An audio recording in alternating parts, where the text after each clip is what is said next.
ನಮಸ್ಕಾರ ಸ್ನೇಹಿತರೆ, KCET 2024 ಅಪ್ಡೇಟ್ಗೆ ನಿಮಗೆ ಸ್ವಾಗತ ಸುಸ್ವಾಗತ.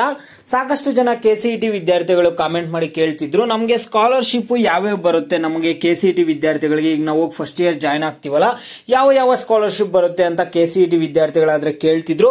ಮತ್ತೆ ಆ ಒಂದು ಸ್ಕಾಲರ್ಶಿಪ್ಗೆ ಎಲ್ಲ ಅಪ್ಲೈ ಮಾಡಬೇಕು, ನಾವೇನ್ KE ವೆಬ್ಸೈಟ್ ಅಲ್ಲಿ ಏನಾದ್ರು ಅಪ್ಲೈ ಮಾಡ್ಬೇಕಂತ ವಿದ್ಯಾರ್ಥಿಗಳು ಕೇಳ್ತಿದ್ರು. ಮತ್ತೆ ಇನ್ನೊಂದು ಪ್ರಶ್ನೆ, ಯಾವಾಗ ಒಂದು ಓಪನ್ ಆಗುತ್ತೆ ಅಪ್ಲಿಕೇಶನ್, ಯಾವಾಗ ಓಪನ್ ಆಗುತ್ತೆ ನಾವು ಅಪ್ಲೈ ಮಾಡೋದಕ್ಕೆ ಅಂತ ಕೇಳ್ತಿದ್ರು. ಇವೆಲ್ಲದ್ರ ಬಗ್ಗೆ ನಿಮಗೆ ತಿಳಿಸ್ಕೊಡ್ತೀನಿ. ಎಲ್ಲರೂ ವಿಡಿಯೋ ಕೊನೆವರೆಗೂ ನೋಡಕ್ ಟ್ರೈ ಮಾಡಿ. ಅದಕ್ಕೆ ಮುಂಚೆ ಯಾರು ಚಾನಲ್ ಅನ್ನು ಇನ್ನೂ ಸಬ್ಸ್ಕ್ರೈಬ್ ಮಾಡ್ಕೊಂಡಿಲ್ಲ, ಈಗಲೇ ಚಾನಲ್ ಅನ್ನ ಪಟ್ ಅಂತ ಸಬ್ಸ್ಕ್ರೈಬ್ ಮಾಡ್ಕೊಳ್ಳಿ. ಮತ್ತೆ ವಿಡಿಯೋಗೊಂದು ಲೈಕ್ ಆದ್ರೆ ಕೊಡಿ. ನೀವು ಕೂಡ ಸಬ್ಸ್ಕ್ರೈಬ್ ಲೈಕ್ ಇಂದ ನಿಮ್ಗೆ ಇದೇ ರೀತಿ ಕಂಟಿನ್ಯೂಸ್ ಅಪ್ಡೇಟ್ಸ್ ಆದ್ರೆ ಸಿಗ್ತಿರುತ್ತೆ. ಈಗಾಗಲೇ ಯಾರು ಸಬ್ಸ್ಕ್ರೈಬ್ ಲೈಕ್ ಮಾಡಿ ವಿಡಿಯೋ ನೋಡ್ತಿದ್ರು ಎಲ್ಲರಿಗೂ ನನ್ನ ಒಂದು ಹೃದಯ ಪೂರ್ವಕ ಧನ್ಯವಾದಗಳು. ನೋಡಿ, ಮತ್ತೆ ವಿದ್ಯಾರ್ಥಿಗಳು ಸಾಕಷ್ಟು ಜನ ಕಾಮೆಂಟ್ ಮಾಡ್ತಿರ್ತೀರಾ, ಆದ್ರೆ ಎಲ್ಲರ ಕಾಮೆಂಟ್ಸ್ಗೂ ರಿಪ್ಲೈ ಮಾಡಕ್ ಆಗಲ್ಲ. ನಮ್ಮ ಒಂದು ಚಾನಲ್ ಅಲ್ಲಿ ಸ್ಪೆಷಲ್ ಮೆಂಬರ್ಸ್ ಯಾರು ಇರ್ತಾರೋ ಅಂತ ಒಂದು ವಿದ್ಯಾರ್ಥಿಗಳಿಗೆ ನಾವು ಕಾಮೆಂಟ್ಸ್ ಗಾದ್ರೆ ರಿಪ್ಲೈ ಮಾಡ್ತೀವಿ. ಆದಷ್ಟು ಬೇಗನೆ ಕಾಮೆಂಟ್ಸ್ ಗೆ ರಿಪ್ಲೈ ಬರುತ್ತೆ. ನೋಡಿ, ನಮ್ಮ ಒಂದು ಚಾನಲ್ ಮೆಂಬರ್ ಯಾವ ರೀತಿ ಆಗೋದಂತ ನಿಮ್ಗೆ ಇಲ್ಲಿ ತಿಳಿಸ್ಕೊಡ್ತೀನಿ. ಚಾನಲ್ ನೇಮ್ ಪಕ್ಕದಲ್ಲಿ ಜಾಯ್ನ್ ಅಂತ ಕಾಣ್ತಿರುತ್ತೆ, ಅದ್ರ ಮೇಲೆ ಕ್ಲಿಕ್ ಮಾಡಿ. ಕ್ಲಿಕ್ ಮಾಡಿದ್ಮೇಲೆ special member in channel guarantee reply for students comments 29 rupees ತೋರಿಸ್ತಿರುತ್ತೆ. ಅಲ್ಲಿ ಜಾಯ್ನ್ ಆಗಿ. ಜಾಯ್ನ್ ಆದ್ಮೇಲೆ ನಿಮ್ಮ ಒಂದು ಪೇಮೆಂಟ್ ಆಪ್ಷನ್ ತೋರಿಸುತ್ತೆ. ನಿಮ್ಮ ಪೇಮೆಂಟ್ ಆಪ್ಷನ್ ಅನ್ನು ನೀವು ಕ್ಲಿಕ್ ಮಾಡಿಬಿಟ್ಟು ಸಬ್ಸ್ಕ್ರೈಬ್ ಕೊಡಿ. ಸಬ್ಸ್ಕ್ರೈಬ್ ಕೊಟ್ಟಾಗ ನಿಮ್ಮ ಒಂದು ಜಿಮೇಲ್ ಪಾಸ್ವರ್ಡ್ ಕೇಳುತ್ತೆ. ಪಾಸ್ವರ್ಡ್ ಎಲ್ಲ ಎಂಟರ್ ಮಾಡಿ ಪೇಮೆಂಟ್ ಸಕ್ಸಸ್ಫುಲ್ ಆಗಿ ಮಾಡಿದ್ಮೇಲೆ ನೀವು ನಮ್ಮ ಒಂದು ಚಾನಲ್ ಸ್ಪೆಷಲ್ ಮೆಂಬರ್ ಆಗ್ತೀರಾ. ಮತ್ತೆ ನಿಮ್ಮೆಲ್ಲ ಕಾಮೆಂಟ್ಸ್ಗೂ ರಿಪ್ಲೈ ಆದ್ರೆ ಸಿಗುತ್ತೆ. ನೋಡಿ, ಈಗ KCET ವಿದ್ಯಾರ್ಥಿಗಳು ಕೇಳ್ತಿರ್ತಾರೆ, ಈಗ ನಮ್ಗೆ ಸ್ಕಾಲರ್ಶಿಪ್ ಯಾವ್ಯಾವ ಬರುತ್ತೆ, ಎಷ್ಟು ಸ್ಕಾಲರ್ಶಿಪ್ಸ್ ಇದಾವೆ ಅಂತಾನು ವಿದ್ಯಾರ್ಥಿಗಳು ಕೇಳ್ತಿರ್ತೀರಾ. ಮತ್ತೆ ಏನ್ KE ಅಲ್ಲೇ ನಾವೇನಾದ್ರೂ ಸ್ಕಾಲರ್ಶಿಪ್ ಅಪ್ಲೈ ಮಾಡ್ಬೇಕಂತ ಕೇಳ್ತಿರ್ತೀರಾ. ನೋಡಿ, ಈಗ ವಿದ್ಯಾರ್ಥಿಗಳಿಗೆ ಒಂದು ಇನ್ಫಾರ್ಮೇಶನ್ ಏನಂದ್ರೆ, ಈಗ ನಿಮ್ಗೆ PU ಅಲ್ಲಿ ಸ್ಕಾಲರ್ಶಿಪ್ ಬರ್ತಿತ್ತಲ್ಲ, ನಿಮ್ಮ ಒಂದು ಸೆಕೆಂಡ್ PUC ಅಲ್ಲಿ ನಿಮ್ಗೆ ಸ್ಕಾಲರ್ಶಿಪ್ ಬರ್ತಿತ್ತಲ್ಲ, ಆ ರೀತಿಯಾಗಾದ್ರೆ ನಿಮ್ಗೆ ಸ್ಕಾಲರ್ಶಿಪ್ ಇಲ್ಲಿ ಡಿಗ್ರಿಯಲ್ಲಿ ಅಷ್ಟೇ ಅಮೌಂಟ್ ಆದ್ರೆ ಬರಲ್ಲ, ನಿಮ್ಗೆ ಹೆಚ್ಚಿಗೆ ಅಮೌಂಟ್ ಆದ್ರೆ ಬರುತ್ತೆ ಸ್ಕಾಲರ್ಶಿಪ್. ಒಂದೊಂದು ಕ್ಯಾಟಗಿರಿಗೆ ಒಂದೊಂದು ಅಮೌಂಟ್ ಆದ್ರೆ ಇದೆ, ಅದರದ್ದು ಲಿಸ್ಟ್ ಎಲ್ಲ ನಿಮ್ಗೆ ಮುಂದಿನ ವಿಡಿಯೋಸ್ ಅಲ್ಲಿ ತಿಳಿಸ್ತೀನಿ. ಆದ್ರೆ ವಿದ್ಯಾರ್ಥಿಗಳಿಗೆ ನಿಮ್ಗೆ ನಿಮ್ಮ ಒಂದು PU ಅಲ್ಲಿ ಯಾವ ರೀತಿ ಸ್ಕಾಲರ್ಶಿಪ್ ಅಮೌಂಟ್ ಬರ್ತಿತ್ತು ಆ ರೀತಿ ಆದ್ರೆ ಅಮೌಂಟ್ ಬರಲ್ಲ, ನಿಮ್ಗೆ ಇಲ್ಲಿ ಹೆಚ್ಚಿಗೆ ಅಮೌಂಟ್ ಬರುತ್ತೆ. ಮತ್ತೆ ಸ್ಕಾಲರ್ಶಿಪ್ಸ್ ತುಂಬಾನೇ ಇರುತ್ತೆ. ಡಿಗ್ರಿ ವಿದ್ಯಾರ್ಥಿಗಳಿಗೆ ಎಜುಕೇಶನ್ಗೆ ಹೆಲ್ಪ್ ಆಗ್ಲಿ ಅನ್ಬಿಟ್ಟು ತುಂಬಾನೇ ಸ್ಕಾಲರ್ಶಿಪ್ಸ್ ಆದ್ರೆ ಇರುತ್ತೆ. ಅಂತದ್ರಲ್ಲಿ ಮೈನ್ ಸ್ಕಾಲರ್ಶಿಪ್ ಏನಂದ್ರೆ SSP scholarship, state scholarship portal. ಇದು SSP ವೆಬ್ಸೈಟ್ ಅಲ್ಲಿ ಆದ್ರೆ ಈ ಒಂದು ಸ್ಕಾಲರ್ಶಿಪ್ ಗೆ ಅಪ್ಲೈ ಮಾಡೋದು. ನೋಡಿ, ಮೊದಲನೇದಾಗಿ ನಿಮ್ಗೆ ಸ್ಕಾಲರ್ಶಿಪ್ ಬಂದ್ಬಿಟ್ಟು ಸ್ಟೇಟ್ SSP ಸ್ಕಾಲರ್ಶಿಪ್. ಈ ಒಂದು ಸ್ಕಾಲರ್ಶಿಪ್ ಎಲ್ಲಾ ಒಂದು ವಿದ್ಯಾರ್ಥಿಗಳಿಗಾದ್ರೆ ಬಂದೇ ಬರುತ್ತೆ. ಈ ಒಂದು ಸ್ಕಾಲರ್ಶಿಪ್ ವೆಬ್ಸೈಟ್ ಬಂದು ssp.postmetric.karnataka.government.in. ಈ ಒಂದು ಸ್ಕಾಲರ್ಶಿಪ್ ಬಗ್ಗೆ ನಿಮ್ಗೆ ವಿದ್ಯಾರ್ಥಿಗಳಿಗೆ ಆಲ್ರೆಡಿ ಗೊತ್ತಿರುತ್ತೆ. ನೀವೆಲ್ಲ ನಿಮ್ಮ ಒಂದು PU ಅಲ್ಲೆಲ್ಲ ಅಪ್ಲೈ ಮಾಡಿರ್ತೀರಾ, ನಿಮ್ಮೆಲ್ಲರಿಗೂ ಗೊತ್ತಿರುತ್ತೆ ಈ ಒಂದು ಸ್ಕಾಲರ್ಶಿಪ್ ಬಗ್ಗೆ. PU ಅಲ್ಲಿ 10th ಅಲ್ಲೆಲ್ಲ ಅಪ್ಲೈ ಮಾಡಿರ್ತೀರಾ. ಅಲ್ಲಿ ನಿಮ್ಗೆ ಕಡಿಮೆ ಅಮೌಂಟ್ ಆದ್ರೆ ಬರ್ತಿತ್ತು. ಈಗ ನೀವು ಇಂಜಿನಿಯರಿಂಗ್ ಜಾಯ್ನ್ ಆದ್ರೆ ನಿಮ್ಗೆ ಅಮೌಂಟ್ ಆದ್ರೆ ತುಂಬಾನೇ ಅಮೌಂಟ್ ಬರುತ್ತೆ. ಓಕೆನಾ? ಈಗ SC/ST ವಿದ್ಯಾರ್ಥಿಗಳಿಗಾದ್ರೆ CET ಫೀಸ್ ಅಮೌಂಟ್ ಬರುತ್ತೆ. ಮತ್ತೆ ನಾರ್ಮಲ್ ಎಲ್ಲ ಒಂದು OBC ವಿದ್ಯಾರ್ಥಿಗಳಿಗೆ ನಿಮ್ಗೆಲ್ಲ ಏನಾಗುತ್ತೆ ಅಂದ್ರೆ 18,120 ರೂಪಾಯಿ ಹಣ ಆದ್ರೆ ಬರುತ್ತೆ ಸ್ಕಾಲರ್ಶಿಪ್, ಬರೀ ಇದು ಒಂದು ಸ್ಕಾಲರ್ಶಿಪ್ ಇಂದ. ಈ ರೀತಿಯಾಗಿ ಸ್ಕಾಲರ್ಶಿಪ್ ಆದ್ರೆ ಬರ್ತಿರುತ್ತೆ. ನೋಡಿ, ಈಗ ಮೊದಲನೇದಾಗಿ SSP ಸ್ಕಾಲರ್ಶಿಪ್ ಬರುತ್ತೆ.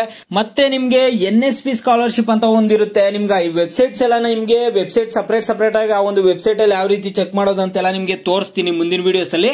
ನಿಮ್ಗೆ ಜಸ್ಟ್ ಫಾರ್ ರೆಫರೆನ್ಸ್, ಇದು ಗುಡ್ ಟು ನೋ ಇನ್ಫಾರ್ಮೇಶನ್, ನಿಮ್ಗೆ ಇನ್ಫಾರ್ಮೇಶನ್ ಗೊತ್ತಿರಬೇಕು, ಅದಕ್ಕೆ ಹೇಳ್ತಿದ್ದೀನಿ. ನೋಡಿ, ನೀವು ಈ ಒಂದು ಸ್ಕಾಲರ್ಶಿಪ್ ಗೆ ಎಲ್ಲ ಯಾವಾಗ ಅಪ್ಲೈ ಮಾಡಬೇಕಾಗುತ್ತೆ ಅಂದ್ರೆ SSP ಸ್ಕಾಲರ್ಶಿಪ್ ಆಗಿರ್ಬೋದು, NSP ಸ್ಕಾಲರ್ಶಿಪ್ ಆಗಿರ್ಬೋದು, ಕನ್ಸ್ಟ್ರಕ್ಷನ್ ವರ್ಕರ್ಸ್ ಅಂದ್ರೆ ಕಟ್ಟಡ ಕಾರ್ಮಿಕರ ಸ್ಕಾಲರ್ಶಿಪ್ ಅಂತ ಒಂದು ಬರುತ್ತೆ. ಮತ್ತೆ ಲೇಬರ್ ಕಾರ್ಡ್ ಸ್ಕಾಲರ್ಶಿಪ್ ಅಂತ ಒಂದು ಬರುತ್ತೆ. ಈ ಒಂದು ಸ್ಕಾಲರ್ಶಿಪ್ ಅಪ್ಲೈ ಮಾಡಬಹುದು. ಜಿಂದಾಲ್ ಸ್ಕಾಲರ್ಶಿಪ್ ಅಂತ ಒಂದು ಬರುತ್ತೆ. ಈ ಒಂದು ಸ್ಕಾಲರ್ಶಿಪ್ ಹಣ ಕೂಡ ಬರುತ್ತೆ ನಿಮ್ಗೆ. ಇವೆಲ್ಲ ಪಕ್ಕ ಬರುವಂತಹ ಸ್ಕಾಲರ್ಶಿಪ್ಸ್. ಅದ್ರ ಜೊತೆಗೆ ಸುಜ್ಞಾನ ನಿಧಿ ಸ್ಕಾಲರ್ಶಿಪ್ ಅಂತ ಒಂದು ಬರುತ್ತೆ. ಇದು ನಿಮ್ಮ ಒಂದು ಪೇರೆಂಟ್ಸ್ ಏನಾದ್ರು ಧರ್ಮಸ್ಥಳ ಸಂಘದಲ್ಲಿ ಇದ್ರೆ, ನಿಮ್ಮ ಮನೆಯಲ್ಲಿ ಯಾರಾದ್ರೂ ಆಗಿರ್ಬೋದು, ನಿಮ್ ಚಿಕ್ಕಪ್ಪ ಆಗಿರ್ಬೋದು, ನಿಮ್ ಚಿಕ್ಕಮ್ಮ, ನಿಮ್ಮ ಒಂದು ದೊಡ್ಡಪ್ಪ ದೊಡ್ಡಮ್ಮ, ಇಲ್ಲ ನಿಮ್ಮ ಅಮ್ಮ ನಿಮ್ಮ ಅಪ್ಪ ಯಾರಾದ್ರೂ ಆಗಿರ್ಬೋದು, ಅವ್ರು ಧರ್ಮಸ್ಥಳ ಸಂಘದಲ್ಲಿ ಏನಾದ್ರು ಇದ್ರೆ ನಿಮ್ಗೆ ಪ್ರತಿ ತಿಂಗಳು 1,000 ರೂಪಾಯಿ 10 ತಿಂಗಳು ಬರುತ್ತೆ. ವರ್ಷದಲ್ಲಿ 12 ತಿಂಗಳಲ್ಲಿ 10 ತಿಂಗಳು ನಿಮ್ಗೆ ಹಣ ಆದ್ರೆ ಬರುತ್ತೆ, 10,000 ಹಣ ಬರುತ್ತೆ. ಈ ರೀತಿಯಾಗಿ ವಿದ್ಯಾರ್ಥಿಗಳಿಗೆ ಬರುತ್ತೆ. ಅಂದ್ರೆ ಇದರಲ್ಲಿ ಈಗ ಇಂಜಿನಿಯರಿಂಗ್ ವಿದ್ಯಾರ್ಥಿಗಳಿಗೆ ಸಪರೇಟ್ ಅಮೌಂಟ್ ಇರುತ್ತೆ, ನರ್ಸಿಂಗ್ ವಿದ್ಯಾರ್ಥಿಗಳಿಗೆ ಸಪರೇಟ್ ಅಮೌಂಟ್ ಇರುತ್ತೆ. ಈ ರೀತಿಯಾಗಿ ಬೇರೆ ಬೇರೆ ಕೋರ್ಸ್ಗೆ ಸಪರೇಟ್ ಅಮೌಂಟ್ ಇದೆ. ಅವೆಲ್ಲ ನಾನು ಡೀಟೇಲ್ ಆಗಿ ವಿಡಿಯೋಸ್ ಮಾಡಿ ತಿಳಿಸ್ತೀನಿ ಮುಂದಿನ ವಿಡಿಯೋಸ್ ಅಲ್ಲಿ. ನಿಮಗೆ ಈಗ ಹೇಳುವಂತದ್ದು ಏನಂದ್ರೆ, ನೀವು KE ವೆಬ್ಸೈಟ್ ಅಲ್ಲಿ ಸ್ಕಾಲರ್ಶಿಪ್ಸ್ ಅಪ್ಲೈ ಮಾಡುವ ಅವಶ್ಯಕತೆ ಇಲ್ಲ. ಮತ್ತೆ ಸ್ಕಾಲರ್ಶಿಪ್ಗೆ ನೀವು ಯಾವಾಗ ಅಪ್ಲೈ ಮಾಡ್ಬೇಕಂದ್ರೆ, ಈಗ ನಿಮ್ದೆಲ್ಲ ಕೌನ್ಸಿಲಿಂಗ್, ಆಪ್ಷನ್ ಎಂಟ್ರಿ ಎಲ್ಲ ಮುಗಿಯುತ್ತಲ್ಲ, ನಿಮ್ದೆಲ್ಲ ಮುಗಿದ್ಮೇಲೆ, ನಿಮ್ಮ ಒಂದು ಆಪ್ಷನ್ ಎಂಟ್ರಿ ಎಲ್ಲ ಮುಗಿದು ನೀವು ಕಾಲೇಜ್ಗೆ ಹೋಗಿ ಜಾಯಿನ್ ಆದ್ಮೇಲೆ, ನಿಮ್ಮ ಒಂದು ಕಾಲೇಜ್ಗೆ ಹೋಗಿ ಜಾಯಿನ್ ಆದ್ಮೇಲೆ ಆದ್ಮೇಲೆ ನಿಮ್ಗೆ ಈ ಒಂದು ಸ್ಕಾಲರ್ಶಿಪ್ಸ್ ಆದ್ರೆ ಅಪ್ಲೈ ಮಾಡೋದಕ್ಕಾಗುತ್ತೆ. ನಿಮ್ಗೆ ಇವಾಗ ಈ ಒಂದು ಸ್ಕಾಲರ್ಶಿಪ್ಗೆಲ್ಲ ಅಪ್ಲೈ ಮಾಡಕ್ ಆಗಲ್ಲ. ನೀವು ಕಾಲೇಜ್ಗೆ ಹೋಗಿ ಜಾಯಿನ್ ಆಗ್ತಿರಲ್ಲ, ಜಾಯಿನ್ ಎಲ್ಲ ಆದ್ಮೇಲೆ ನಿಮ್ಗೆ ಸ್ಕಾಲರ್ಶಿಪ್ಸ್ ಆದ್ರೆ ಓಪನ್ ಆಗುತ್ತೆ. ಈಗ ಸದ್ಯ ಮಟ್ಟಕ್ಕೆ ಚಾನಲ್ ಅಲ್ಲೆಲ್ಲ ವಿಡಿಯೋಸ್ ಬರ್ತಿರ್ತಾವಲ್ಲ ಸ್ಕಾಲರ್ಶಿಪ್ಸ್, ಅದು ಬಂದ್ಬಿಟ್ಟು 2023-24 ಸಾಲಿನ ವಿದ್ಯಾರ್ಥಿಗಳಿಗೆ. ನಿಮಗೆ 2024-25 ಸಾಲಿನ ಸ್ಕಾಲರ್ಶಿಪ್ ಆದ್ರೆ ಓಪನ್ ಮಾಡ್ತಾರೆ. ನಿಮಗೆ ವಿದ್ಯಾರ್ಥಿಗಳಿಗೆ ಇನ್ನು ಸ್ಕಾಲರ್ಶಿಪ್ ಅಪ್ಲಿಕೇಶನ್ಸ್ ಆದ್ರೆ ಓಪನ್ ಆಗಿಲ್ಲ. ನಿಮಗೆ ಸ್ಕಾಲರ್ಶಿಪ್ಸ್ ಇನ್ನು ತುಂಬಾನೇ ಸ್ಕಾಲರ್ಶಿಪ್ಸ್ ಇದಾವೆ. ನಾನೀಗ ಜಸ್ಟ್ ಫಾರ್ ರೆಫರೆನ್ಸ್ ನಿಮ್ಗೊಂದು 5 ಸ್ಕಾಲರ್ಶಿಪ್ ಆದ್ರೆ ಹೇಳ್ದೆ, ಓಕೆನಾ. ನಿಮ್ಗೆ ಇನ್ನೂ ಸ್ಕಾಲರ್ಶಿಪ್ಸ್ ಇದೆ. ಆ ಒಂದು ಸ್ಕಾಲರ್ಶಿಪ್ಗೆಲ್ಲ ಅಪ್ಲೈ ಮಾಡಿ. ಕೆಲವೊಂದು ಮೆರಿಟ್ ವಿದ್ಯಾರ್ಥಿಗಳಿಗೆ ಮಾತ್ರ ಬರುವಂತಹ ಸ್ಕಾಲರ್ಶಿಪ್ ಇದೆ. ಆ ಒಂದು ಸ್ಕಾಲರ್ಶಿಪ್ಸ್ ಅನ್ನು ಕೂಡ ನೀವು ಅಪ್ಲೈ ಮಾಡ್ಕೋಬಹುದು. ಅದರಲ್ಲೂ ಹಣ ಆದ್ರೆ ಬರುತ್ತೆ. ಈ ರೀತಿಯಾಗಿ ನಿಮ್ಗೆ ತುಂಬಾನೇ ಬೆನಿಫಿಟ್ಸ್ ಇದೆ. ನಿಮ್ಗೆ ಈ ವಿಡಿಯೋದಲ್ಲಿ ನಾನು ಮೈನ್ ಆಗಿ ಹೇಳುವಂತದ್ದು ಏನಂದ್ರೆ, ನೀವು ಈಗಲೇ ಸ್ಕಾಲರ್ಶಿಪ್ ಅಪ್ಲೈ ಮಾಡಕ್ ಆಗಲ್ಲ. ಎಲ್ಲ ಅಡ್ಮಿಷನ್ ಆದ್ಮೇಲೆ ನೀವು ಸ್ಕಾಲರ್ಶಿಪ್ ಅಪ್ಲೈ ಮಾಡಬಹುದು.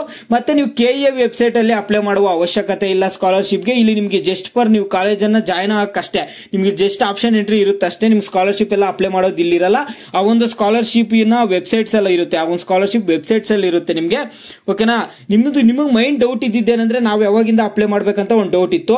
ಇದ್ರ ಬಗ್ಗೆ ನಿಮ್ಗೆ ತಿಳಿಸ್ಕೊಟ್ಟಿದ್ದೀನಿ. ನೀವು ಕಾಲೇಜಸ್ಗೆ ಜಾಯ್ನ್ ಆದ್ಮೇಲೆ ಅಪ್ಲೈ ಮಾಡಬೇಕು. ಮತ್ತೆ ಯಾವ ವೆಬ್ಸೈಟ್ಸ್ ಅಲ್ಲಿ ಅಪ್ಲೈ ಮಾಡ್ಬೇಕಂತ ನಿಮ್ಗೆ ಡೌಟ್ಸ್ ಇತ್ತು. ನಿಮ್ಗೆ ಸ್ಕಾಲರ್ಶಿಪ್ ವೆಬ್ಸೈಟ್ಸ್ ಸಪರೇಟ್ ಇದೆ, ಅಲ್ಲಿ ಅಪ್ಲೈ ಮಾಡಬೇಕು, ಓಕೆನಾ. ಮತ್ತೆ ಇನ್ನೊಂದು, ನಿಮ್ಗೆ ಯಾವಾಗ ಒಂದು ಅಪ್ಲಿಕೇಶನ್ ಓಪನ್ ಆಗುತ್ತೆ ಅನ್ನುವಂತ ಡೌಟ್ ಇತ್ತು ನಿಮಗೆ. ನೀವೆಲ್ಲ ಅಡ್ಮಿಷನ್ ಎಲ್ಲ ಆದ್ಮೇಲೆ ಮತ್ತೆ ಒಂದು 15 ದಿನ ಒಂದು ತಿಂಗಳಾಗುತ್ತೆ ಸ್ಟಾರ್ಟ್ ಆಗೋ ಒಳಗಡೆ. ಕೆಲವೊಂದು ಸ್ಕಾಲರ್ಶಿಪ್ಸ್ ಆದ್ರೆ ನಿಮ್ಗೆ ಜಾಯ್ನ್ ಆಗಕ್ಕೆ ಮುಂಚೆನೆ ಸ್ಟಾರ್ಟ್ ಆಗಿರುತ್ತೆ, ಆದ್ರೆ ಲಾಸ್ಟ್ ಡೇಟ್ ಏನು ಮುಗ್ದಿರಲ್ಲ, ಓಕೆನಾ. ಒಂದ್ ವೇಳೆ ಲಾಸ್ಟ್ ಡೇಟ್ ಮುಗ್ದಿದ್ರು ಕೂಡ ಅದನ್ನು ಕೂಡ ಎಕ್ಸ್ಟೆಂಡ್ ಮಾಡ್ಕೋಬಹುದು. ಮತ್ತೆ ಇನ್ನೊಂದು, BCM ಹಾಸ್ಟೆಲ್ಸ್ ಯಾವ ರೀತಿಯಾಗಿ ಅಪ್ಲೈ ಮಾಡ್ಕೋಬೇಕು, ಫ್ರೀ ಹಾಸ್ಟೆಲ್ಸ್ ಯಾವ ರೀತಿಯಾಗಿ ಪಡ್ಕೋಬೇಕು, ಮೈನಾರಿಟಿ ವಿದ್ಯಾರ್ಥಿಗಳು, OBC ವಿದ್ಯಾರ್ಥಿಗಳು, SC ST ವಿದ್ಯಾರ್ಥಿಗಳು ಫ್ರೀ ಹಾಸ್ಟೆಲ್ ಪಡ್ಕೊಳ್ಳೋದು ಹೇಗೆ, ಇವೆಲ್ಲ ಅಪ್ಡೇಟ್ಸ್ ನಿಮ್ಗೆ ನಮ್ಮ ಚಾನಲ್ ಅಲ್ಲಿ ಸಿಗ್ತಾನೆ ಇರುತ್ತೆ. ನೀವು ಸಬ್ಸ್ಕ್ರೈಬ್ ಮಾಡಿ ಇಟ್ಕೊಂಡಿರ್ಬೇಕಾಗಿರುತ್ತೆ ಅಷ್ಟೇ, ಓಕೆನಾ. ಮತ್ತೆ ನಿಮ್ಗೆ ಏನೇ ಡೌಟ್ಸ್ ಇಲ್ಲಿ ನಿಮ್ಮ ಒಂದು ಕಾಮೆಂಟ್ಸ್ಗೆಲ್ಲ ಇಮಿಡಿಯೇಟ್ ಆಗಿ ರಿಪ್ಲೈ ಬರಬೇಕು ಅನ್ನೋದಾದ್ರೆ, ನೀವು ನಮ್ಮ ಒಂದು ಚಾನಲ್ ಅಲ್ಲಿ ಸ್ಪೆಷಲ್ ಮೆಂಬರ್ ಆಗಿ ಜಾಯಿನ್ ಆದ್ರೆ ನಿಮಗೆ ಪ್ರತಿಯೊಂದು ಕಾಮೆಂಟ್ಸ್ಗೂ ನಿಮಗೆ ರಿಪ್ಲೈ ಆದ್ರೆ ಬರುತ್ತೆ ಗೈಸ್. ಇದು ಸದ್ಯಕ್ಕೆ ಅಪ್ಡೇಟ್. ಸಿಗೋಣ ನೆಕ್ಸ್ಟ್ ವಿಡಿಯೋದಲ್ಲಿ.